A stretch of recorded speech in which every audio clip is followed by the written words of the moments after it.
Одним из самых посещаемых мест в Намском Амусе является площадь имени Максима Кировича Амосова. Именно здесь проходят все самые значимые мероприятия.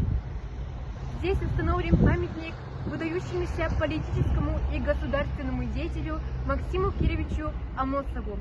Первый бюст Максима Кировича Амосова был установлен в 1958 году, который был сделан Евгенией Николаевной Винокуровой, первой женщиной-скульптором в Якутии. 21 июня 2017 года был открыт памятник во весь рост.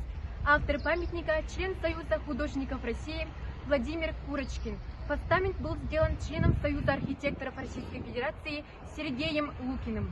Максим Кирович Амосов вошел в историю как основатель и руководитель Якутской Республики.